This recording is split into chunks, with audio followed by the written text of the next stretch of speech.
Hi, how are you, everyone? This video I will show how can you make an PayPal login verify extra account. You see on screen this PayPal when I'm opening, and this account is temporarily limited.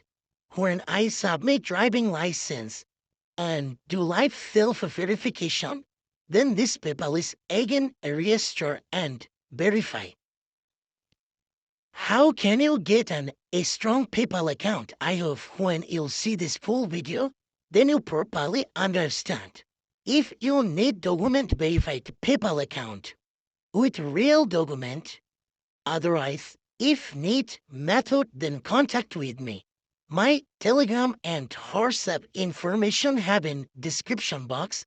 Thanks and enjoy this video.